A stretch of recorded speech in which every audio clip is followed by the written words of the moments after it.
yung maganda yellow ball dito. Nice boss. Ayaw niya ng lamig. Yung sukulent to. Kita mo yung namamulaklak.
Nakapunta na tayo. Ay, nakita na natin yun.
Pagising namin sa umaga, napagkasunduan namin ng friend ko na maglakad-lakad muna bago mag-coffee at maghanap ng makakapihan na medyo mura at syempre malinis.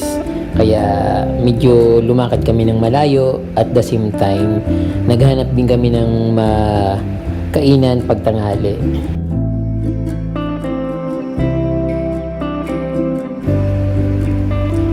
Sa kakahanap namin ng magandang coffee shop na medyo mura, ayun napadpad kami sa napakamahal na coffee shop. Ano kayang coffee shop yun mga kapromdi? Alamin natin. Nagulat kami sa presyo but hindi na kami makaalis kasi doon na kami. Parang natalo ng pride yung friend ko. Although nasa labas lang kasi ako, siya naman yung nag-order ng coffee at syempre may nakita siyang cheesecake na favorite niya, so hindi niya maiwanan, kaya yun, napasubo kami dun sa napakamahal na coffee shop.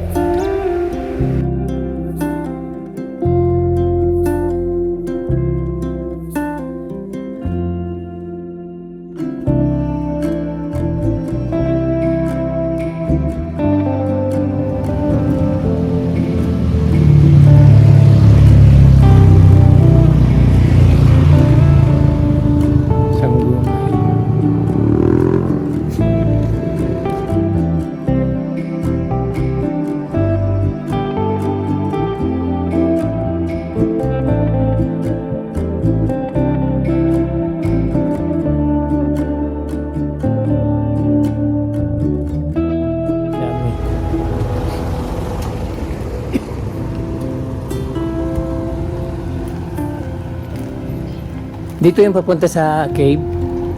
Oo, dito. Sa Blue.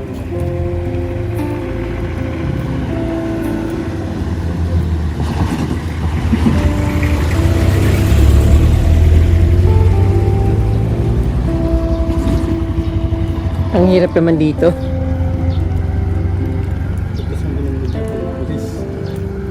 Kasi palusong lagi para safety. Kaso sobrang ano naman yan, dapat yung ganun lang. Dapat ganun lang. Ito Sagada Lemon House.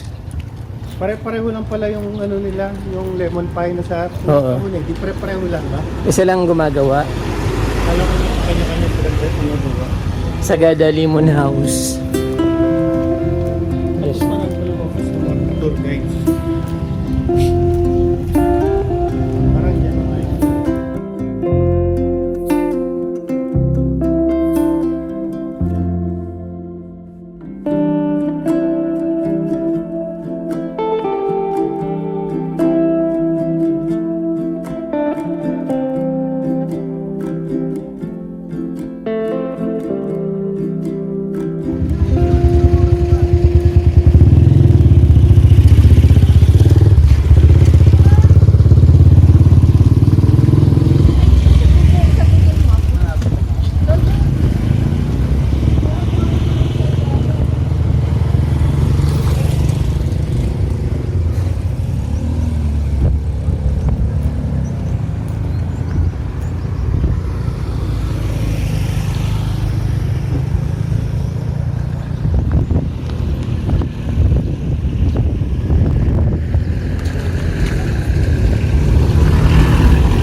Wait lang.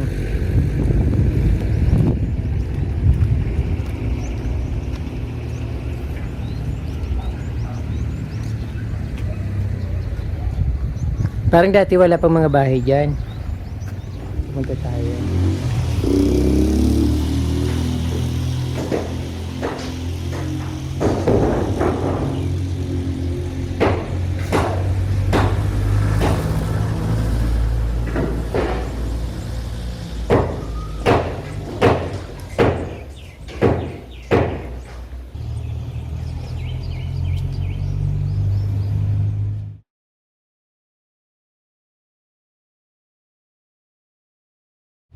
Hanging coffin.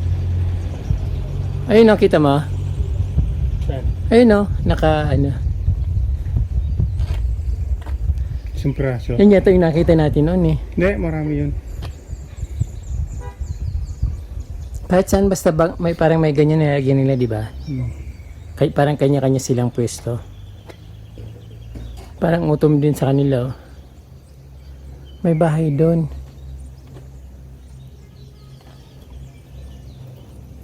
Kahit dito mayroon din yan eh, parang bangin.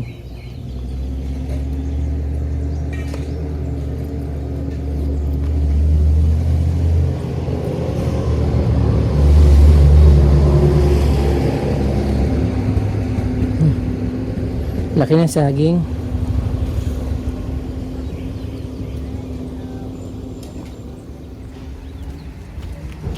Mas maganda ito yung Bougainvillea o kaysa sa kabila. Kaya nga. Nakuha na natin yung panina.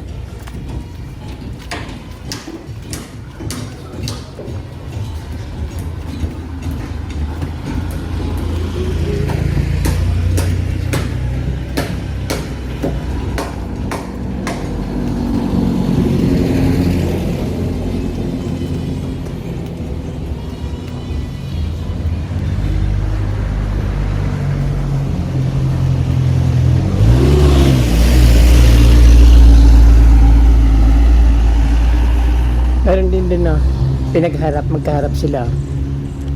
Na? Parang aso, no? Oo. Inano yata yun, sinadya, no? Sinadya tapos hindi tinapos. Diba? Lagi nasa gitna na tayo. Diba? Hindi tinapos na tayo. Oo.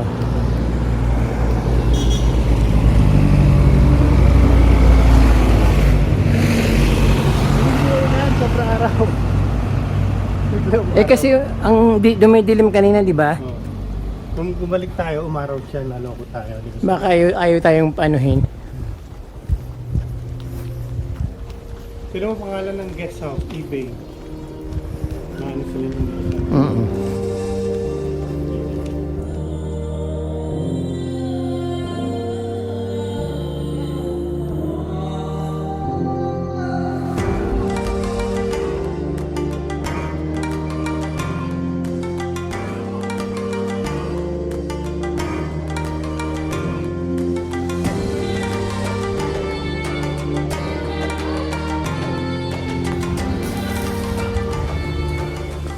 ka.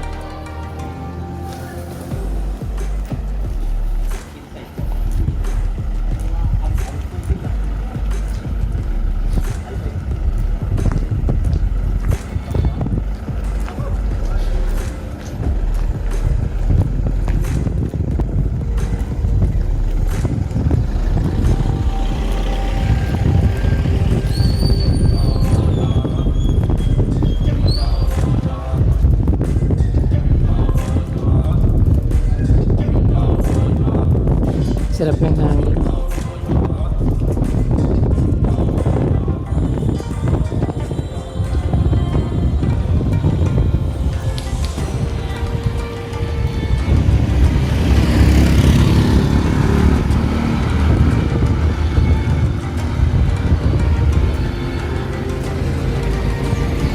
Kabila tayo.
Exactly, sabi. May nilang dito.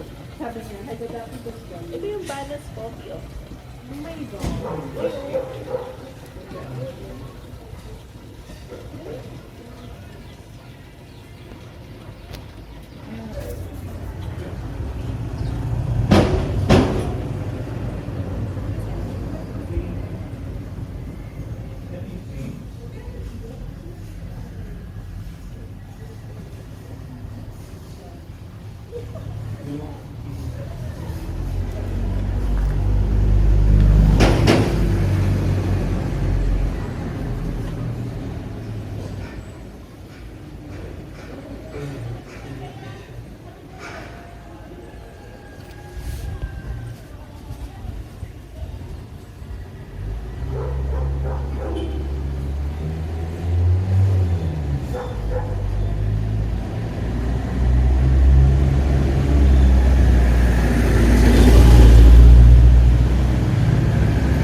dito ito sa Banas Coffee Shop dito sa Sagada mga kapromdi. Yung coffee dito is 185 pesos. Din ito 175. Ano nga to? Cheesecake na cake. Then ayun, 185 yung coffee, din 175 yung cheesecake. Dito sa Banas Coffee, Sagada. Saan pa yung question dito? So ayun kapromdi, napakasarap ng weather dito. Medyo malamig kasi nasa Sagada nga. Then ayun, nag-coffee kami dito sa isang coffee shop sa Banas Coffee. Then ayun, hindi namin alam na mahal yung coffee dito. Medyo pricey talaga. 185 compare sa Starbucks na 135 something. Then yung cheesecake na mga 175 din sa Starbucks. Mga siguro mga ano lang 120 something, 95 to 120 pesos. So ayun. Ano lang naman to, once in a lifetime lang naman to nangyayari sa buhay, kaya ayan naman yung ko, manager ko. Siya naka-charge naman lahat sa kanya. Hindi ko pa natitikman yung coffee nila, pero it look yummy. Then yung cheesecake parang napakasarap. Coffee tayo mga kapromdi. Hindi ako nakahanda na mag-video dito, kaya hands-on lang yung camera. Parang nanginginig-nginig pa.